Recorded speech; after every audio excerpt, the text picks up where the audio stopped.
आज की इस वीडियो में मैं बात करूंगा कैश ट्रांजैक्शन के ऊपर, क्योंकि अभी इंडिया डिजिटल हो रहा है तो इसी में कैश ट्रांजैक्शन के ऊपर बहुत सारे रिस्ट्रिक्शन लगा दी गई है। तो आज की इस वीडियो में मैं 6 ऐसी जगह बताऊंगा जहां पे अगर आप कैश में डीलिंग करते हैं तो हो सकता है आपके पास इनकम टैक्स की नोटिस आ सकती है। और अगर आपके पास एक इनकम टैक्स की नोटिस आ जाए आपके पैन नंबर के अगेंस्ट में तो उससे निकलना बहुत मुश्किल है। बरसों तक ये जो केस है ये चलता रहता है, तो आपको बहुत सारे फाइनेंशियल लॉस हो सकती है। आपको जो पैन कार्ड है वो बैन कर दिया जा सकता है। आप कभी भी कोई भी बिजनेस नहीं कर सकते, आप कभी भी कोई अकाउंट नहीं खोल पाएंगे, आप कभी भी पैन कार्ड से कोई भी ट्रांजैक्शन नहीं कर पाएंगे, आप कभी भी कोई लोन भी नहीं ले पाएंगे।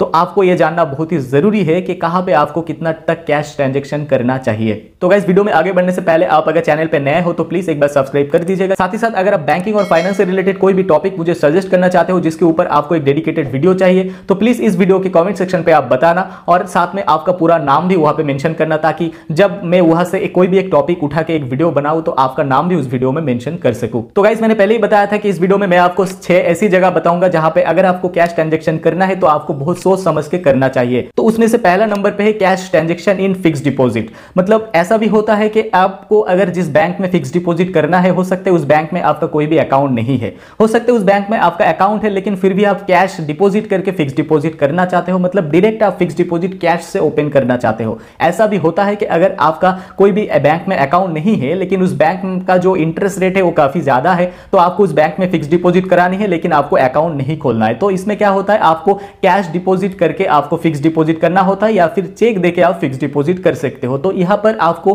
कैश से फिक्स्ड डिपॉजिट बनाना बिल्कुल अवॉइड करना है। अगर आपको फिक्स्ड डिपॉजिट करना ही है तो आप चेक डाल दीजिए उस बैंक में, उसके बाद आप फिक्स्ड डिपॉजिट करिए। तो सीबीडीटी यानी कि central board of direct tax की ओर से बैंक में बताया गया है कि अगर आप फिक्स्ड डिपॉजिट कैश से करते हैं और उसका जो लिमिट है वो 10 लाख से ऊपर होती है तो बैंक वालों ने सीबीडीटी को इसके बारे में इन्फॉर्म जरूर करेगा। तो इन्फॉर्म अगर हो जाएगा तो आपके पास हो सकता है इनकम टैक्स की नोटिस भी आ जाए। सेकंड ऑप्शन है cash deposit in savings account. मतलब आपकी जो सेविंग्स अकाउंट है जहां पे आपका जो मेहनत किया हुआ पैसा वहां पे आप सेव करके रखते हो, वहां से कोई भी फिक्स्ड डिपॉजिट करते हो, वहां पे कोई इंश्योरेंस करते हो, वहां पे कोई भी डिपॉजिट प्लान आप करते हो, तो वो जो सेविंग्स अकाउंट आपके पास है उस सेविंग्स अकाउंट में साल में अगर आप 10 लाख से ज्यादा कैश डिपॉजिट करते हो तो उसका जो रिपोर्ट है वो भी बैंक वालों की ओर से सीबीडीटी के पास भेज दिया जाता है कि इस बंदे ने इस साल में 10 लाख से ऊपर इस अकाउंट में कैश डिपॉजिट किया है।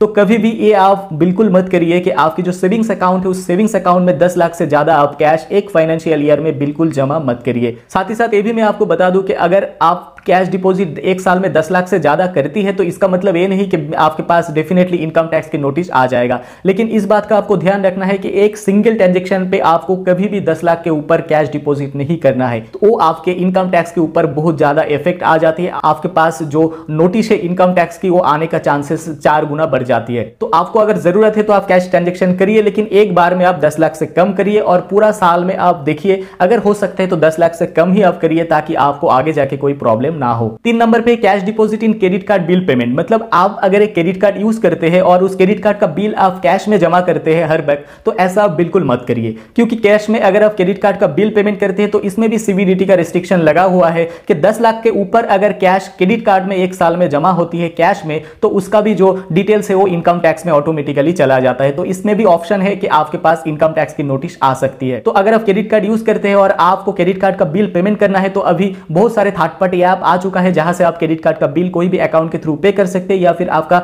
जिस बैंक का क्रेडिट कार्ड है उस बैंक के अकाउंट के साथ आप क्रेडिट कार्ड का जो लिंक है वो कर लीजिए ताकि ऑटोमेटिकली क्रेडिट कार्ड का पेमेंट ड्यू डेट से पहले हो जाएगा। 4 नंबर पे है प्रॉपर्टी ट्रांजैक्शन इन कैश। मतलब आप अगर कुछ प्रॉपर्टी सेल कर रहे हो या फिर कुछ प्रॉपर्टी खरीद रहे हो, वो हो सकता है घर, वो हो सकता है लैंड, कुछ भी हो सकता है, उस प्रॉपर्टी का जो वैल्यू है वो 30 लाख से अगर ज्यादा है तो रजिस्ट्री ऑफिस को यह बताया गया है इनकम टैक्स की ओर से कि आपके पास अगर ऐसा कोई प्रॉपर्टी है जिसका वैल्यू 30 लाख से ज्यादा है तो उसका डिटेल्स हम लोगों को भेजना है। मतलब अगर आपके पास एक प्रॉपर्टी है या फिर आप कुछ प्रॉपर्टी सेल करना चाहते हो जिसका वैल्यू 30 लाख से ज्यादा है और वो जो अमाउंट है वो आप पूरा कैश में डीलिंग कर रहे हो तो ये आपके लिए बहुत बड़ी मुसीबत बन सकता है, क्योंकि हर एक प्रॉपर्टी जिसका वैल्यू 30 लाख से ऊपर है उसका अगर सेल हो, उसका अगर बाय किया गया हो तो उसका डिटेल्स इनकम टैक्स में जाता ही है। तो वहां पे अगर कुछ इनकम में मिसमैच दिखाई देगा, मतलब आपकी जो इनकम है और आपने कितने तक के कैश उसमें पेमेंट किया है या फिर कितने तक का कैश आपने जिससे लिया है वो पेमेंट किया है, तो इसमें से अगर कुछ मिसमैच हो जाएगा तो उस पैन के अगेंस्ट में हो सकता है इनकम टैक्स से नोटिस भी आ सकती है। तो आप प्रॉपर्टी ट्रांजैक्शन में इसका ध्यान रखिए कि आप जितना भी हो सके कम कैश ट्रांजैक्शन करिए और ज्यादा से ज्यादा डीडी या फिर चेक में आप पेमेंट लीजिए या फिर दीजिए। हो सकता है आप जिसके पास प्रॉपर्टी सेल कर रहे हो वो आपको पूरा कैश में देना चाहते हैं, तो ऐसा भी आप बिल्कुल मत करिए। आप पूरा अमाउंट कैश में मत लीजिए,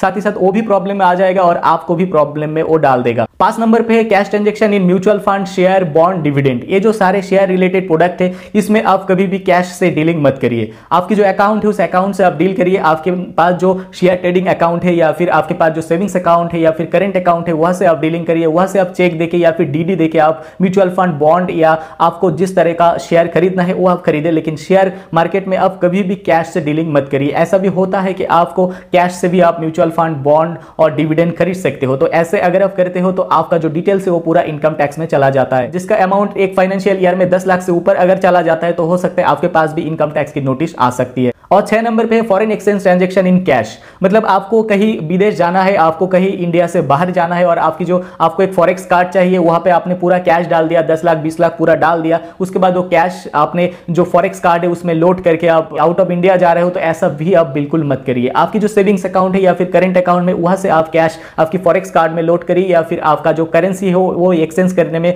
आपकी जो सेविंग्स अकाउंट है वहां से आप पैसा यूटिलाइज करिए। लेकिन आप कभी भी कैश देके ज्यादा से ज्यादा अमाउंट वहां से आप यूटिलाइज मत करिए, ताकि इसका भी डिटेल्स इनकम टैक्स में दाखिल हो जाती है। यहां पर भी अगर आप एक फाइनेंशियल ईयर में 10 लाख से ज्यादा का डीलिंग करते हो, मतलब आपको इंडिया से बाहर जाना है और 10 लाख से ज्यादा आप कैश लोड करके लेके गए हो, या फिर 10 लाख से ज्यादा आप एक्सचेंज करके लेके गए हो पूरा कैश, तो इसका भी डिटेल्स इनकम टैक्स में चला जाता है और हो सकता है आपके पास इसके ऊपर भी एक इनकम टैक्स की नोटिस आ सकती है। तो गाइस, ये जो 6 जगह मैंने बताया है, यहाँ पे आपको ध्यान रखना है कि आपको कम से कम कैश में डीलिंग करना है। कैश में डीलिंग तो थोड़ा बहुत होता ही है, लेकिन उसका जो लिमिट है वो आपके ध्यान में रखना चाहिए कि साल में कितना हो रहा है, कितना होने से आपका डिटेल्स इनकम टैक्स में चला जाएगा, उसके ऊपर बेस करके ही आपको कैश में डीलिंग करना है। और जितना भी हो सके ये सब जगह से आप कैश ट्रांजैक्शन से बहुत दूर ही रहिए। चाहे तो आप सेविंग्स अकाउंट या करंट अकाउंट में से करिए, लेकिन कैश ट्रांजैक्शन थोड़ा बहुत हो सके तो आप कम कर लीजिए। गाइस, इस वीडियो से रिलेटेड अगर आपको कुछ भी जानना है तो प्लीज कमेंट बॉक्स में बताना, मैं उसका आंसर जरूर करूंगा। गाइस, वीडियो अच्छा लगा तो लाइक कीजिए, कमेंट कीजिए और अपने दोस्तों के साथ शेयर भी कर दीजिएगा। और आपने अभी तक मेरे चैनल को सब्सक्राइब नहीं किया है तो प्लीज सब्सक्राइब कर दीजिएगा, क्योंकि मैं आपके लिए ऐसी वीडियो लाता रहता हूं।